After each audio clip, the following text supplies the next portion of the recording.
ভিক্ষা যদি দেবে মা, তবে আমার জীবন ভিক্ষা দাও। আশা করছি এই গল্পটা আপনাদের মন ছুঁয়ে যাবে। আকাশের যখন 3 বছর বয়স, তখন তার বোন লতা জন্মাবার পরেই তার মা মারা যায়। এরপরে তার বাবা বাধ্য হয়েই এই ছোট ছোট দুটো বাচ্চাকে মানুষ করার জন্য আবার একটা বিয়ে করেন। কর্মসূত্রে তার বাবা প্রাইমারি স্কুলের মাস্টার ছিলেন। টাকা পয়সা যা ইনকাম হতো সংসার তো চলে যেত, কিন্তু এই দুটো বাচ্চাকে দেখার মতন ওনার কাছে সময় সুযোগ ছিল না। তাই তিনি বিয়ে করেন। ছোটবেলা থেকে আকাশ বাড়ির কাজ আর মায়ের হাতে মার খাওয়ার পরে যেটুকুনি সময় পেত, সেইটুকুনি সময় সে পড়াশোনা করত। পড়াশোনায় তার খুব ইচ্ছে থাকলেও তার মা তাকে খুব একটা পড়াশোনার সুযোগ দিত না। এখন সে বিয়ে 3rd ইয়ার পড়ছে, তার বোন লতা এখন 12 ক্লাসে পড়ছে। কিছুদিন আগে তার মা ট্রেনে করে যখন শহরে যাচ্ছিল, তখন কোনো এক ব্যক্তির সাথে ওনার পরিচয় হয়, যিনি বিদেশে চাকরি করেন, মাসে লাখ লাখ টাকা ইনকাম করেন। আকাশের মা সেই ব্যক্তির কাছে আকাশের জন্য একটা চাকরির কথা বলতেই সেই ব্যক্তি একটা ফোন নাম্বার দিয়ে বলে যে এই নাম্বারে আপনার ছেলেকে আমার সাথে যোগাযোগ করতে বলবে, আমি ওর একটা ব্যবস্থা করে দেবো, মাসে মোটামুটি লাখ টাকা সে ইনকাম করতে পারবে। যথারীতি আকাশের মা বাড়ি ফিরে এসে ছেলেকে জোর করেই পাসপোর্ট ভিসা করেই বিদেশে পাঠিয়ে দেয়। আকাশের বিদেশ যাওয়ার ইচ্ছে ছিল না, কারণ এই বছরটা কমপ্লিট হলেই তার বিয়ে কমপ্লিট হয়ে যেত। কিন্তু তার মা কিছুতেই তাকে সেটা করতে দিলেন না, জোর জবরদস্তি তাকে পাঠিয়ে দিলেন। দেশে থেকে আকাশ সেই ব্যক্তির সাথে ফোনে 4-5 বার কথা বললেও বিদেশের মাটিতে এসে যখন সে সেই ব্যক্তির সাথে যোগাযোগ করার চেষ্টা করে, সেই নাম্বারে সে কিছুতেই যোগাযোগ করতে পারে না। যেই ঠিকানা সে আকাশকে দিয়েছিল, সেই ঠিকানায় আকাশ পৌঁছেও সেই নামে কোনো ব্যক্তিকে সে খুঁজে পেল না। তার বাবা বুঝতে পেরে গেছে যে আমার বউ এক চিটিংবাজের পাল্লাতেই পড়েছে। সে তার ছেলেকে সেখান থেকে পয়সা খরচা করে ফেরত আনতে চায়, কিন্তু তার মা কিছুতেই তাকে পয়সা খরচা করে ফেরত আনতে চায় না। তার মা তাকে একটাই কথা বলে, তুমি বিদেশে গেছো, যেভাবেই পারো নিজে পয়সা উপার্জন করে দেশে ফিরবে, এখান থেকে তোমাকে চালানো পয়সা পাঠানো হবে না। আকাশের কাছে যে কটা পয়সা ছিল তাতে তার 10-12 দিন খাবার তো জুটে যাবে, কিন্তু থাকার ব্যবস্থা হবে না। তাই সে ফুটপাতে আর রেল স্টেশনে ঘুমাতে থাকে। একদিন ভোরবেলায় তার যখন ফুটপাতে ঘুম ভাঙে, সে দেখে যে একজন মানুষ ঝুঁকে তার সামনে কিছু একটা দিয়ে যাচ্ছে। সে সোজা হয়ে উঠে বসে দেখে যে কিছু মানুষ তার সামনে পয়সা দিয়ে যাচ্ছে। আশেপাশে সে ঘুরে দেখে যে বেশ কিছু বয়স্ক ভিখারি সেখানে বসে আছে। আকাশ বুঝতে পারে যে এরা আমাকে ভিখারি মনে করে পয়সা দিয়ে যাচ্ছে। প্রথমে সে ভাবে যে এখান থেকে উঠে সে চলে যাবে, কিন্তু কিছু সময় পর সে ভাবলো যে আমার কাছে তো চালানা পয়সা উপার্জনের রাস্তা নেই। তাই এই সামান্য পয়সাটা যদি আমার কাছে আসে, তবু আমার খাবারটা জুটবে, আমি প্রাণে বেঁচে যাব। তাই সে সেখান থেকে আর উঠে যায় না, চুপচাপ বসে থাকে। কিছুদিন এভাবে যাওয়ার পর সে বুঝলো যে পয়সা আমি পাই তাতে আমার খাবার তো জুটে যায়, কিন্তু এখান থেকে বাড়ি ফেরা আমার কখনোই সম্ভব হবে না। তাই সে চিন্তা করে যে আমাকে কিছু একটা করতে হবে, আর কিছু করতে গেলে এখানকার ভাষা আগে আমাকে ভালো করে শিখতে হবে। তাই সে তার আশেপাশে যেসব বয়স্ক ভিখারিরা বসে থাকে, সে তাদের সাথে কথা বলার চেষ্টা করে।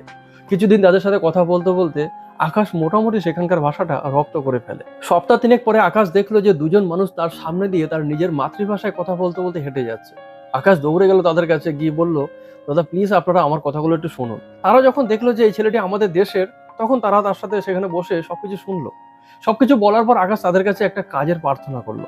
তারা বললো যে আমাদেরকে কিছুদিন সময় দাও, আমরা তোমার একটা কাজের ব্যবস্থা করে দেবো। যথারীতি এরও সপ্তাহখানিক পরে সেই দুই ব্যক্তি আকাশকে একটা মালবাহী জাহাজের কাজের ব্যবস্থা করে দিল, যেখানে সে প্রত্যেক মাসে 35,000 টাকা মাইনা পাবে, থাকা পাবে, খাওয়া পাবে।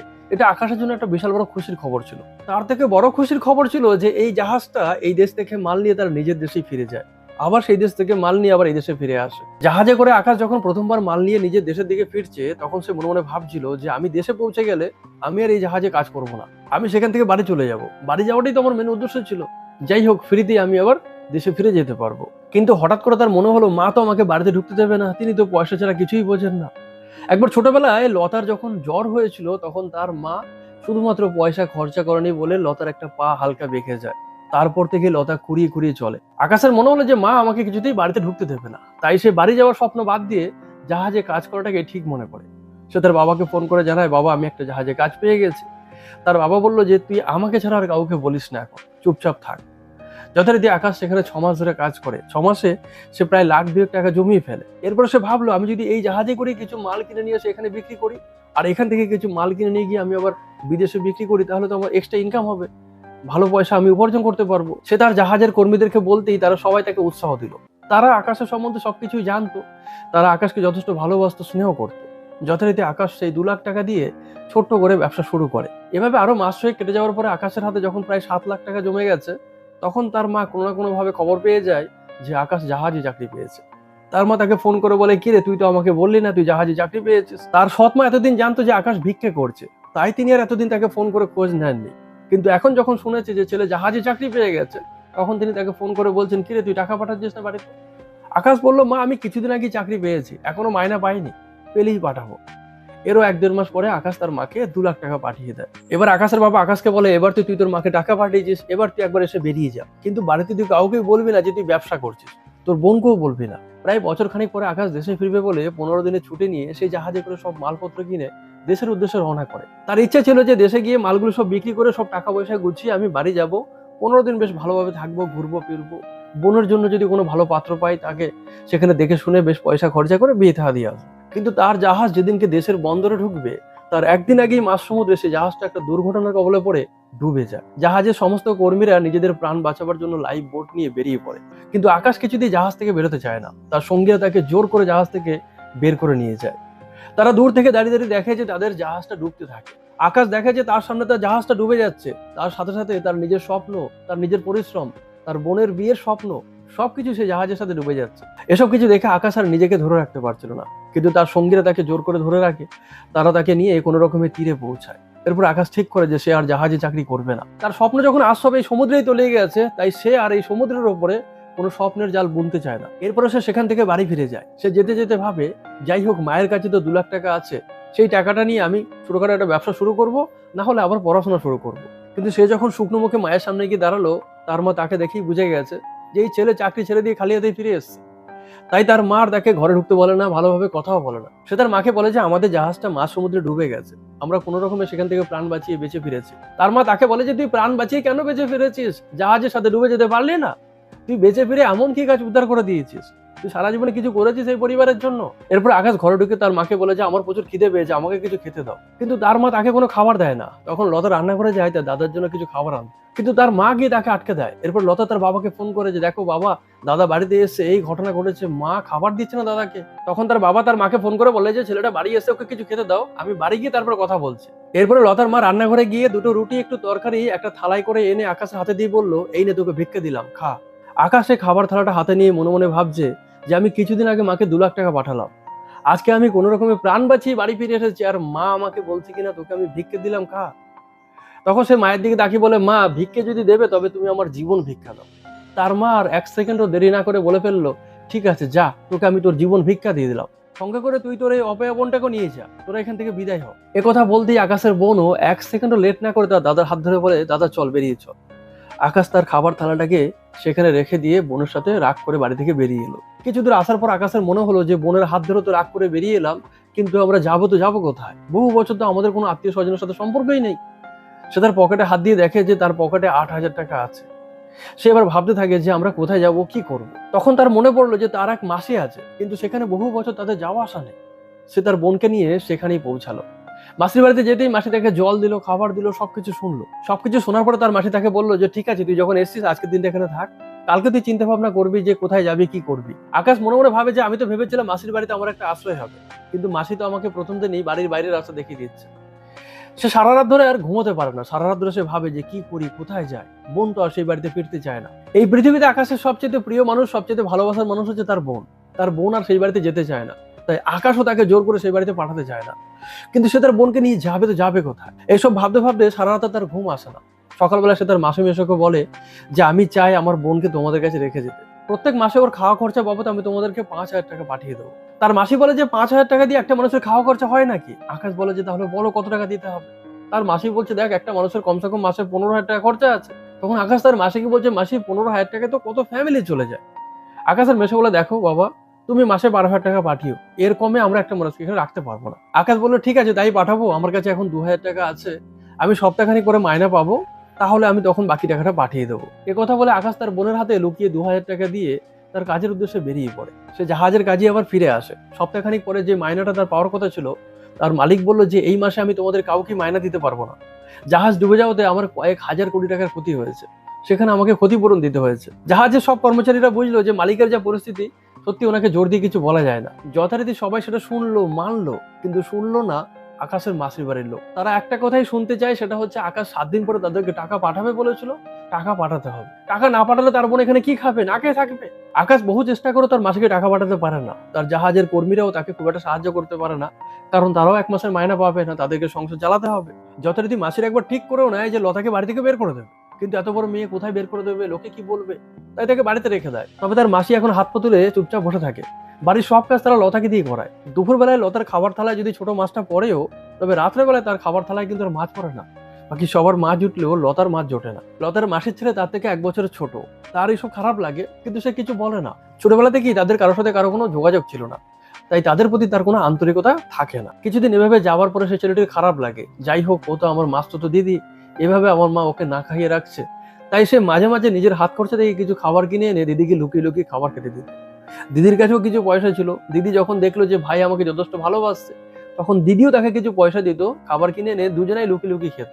এভাবে 1 মাস কেটে যাওয়ার পর আকাশ যখন মাইনে পায়, তখন সে তার বোনের 2 মাসের খরচা পাঠিয়ে দেয়। এভাবেই আকাশের জীবন চলতে থাকে। ওইদিকে আকাশের সৎ মা ভাবতে থাকে আপদ দুটো বিদায় হয়েছে, ভালো হয়েছে, ওই খোড়া মেয়েটাকে বিয়ে দিতে গেলে এক যন্ত্রণা হতো, আর এই ছেলেটা তো বেকার, কোনো কাজে লাগবে না, একে দিয়ে কিছু হবে না। তিনি তার 2 মেয়েকে নিয়ে এখন বেশ ভালোই আছেন, তবে বাড়ির কাজগুলো এখন ওনাকে সব করতে হয়, এটাই ওনার খারাপ লাগে, কষ্ট লাগে। এগুলো যখন লতা এখানে ছিল সবই তো লতাই করতো, কিন্তু এখন তার লতা নেই, এখন ওনাকে করতে হয়, কিছু কিছু কাজ মেয়েদেরও করতে হয়। যাই হোক, এভাবে আরো 2-4 মাস কেটে যাওয়ার পরে আকাশ তার ব্যবসাটাকে আবার ছোট করে শুরু করে। কয়েক মাস এভাবে আরো কেটে যাওয়ার পরে আকাশের যখন প্রায় 4 লাখ টাকা পুঁজি হলো, তখন তার মাসি ফোন করে তাকে বলে তোর বোনের বিয়ে ঠিক করেছি, তোকে পয়সা দিতে হবে।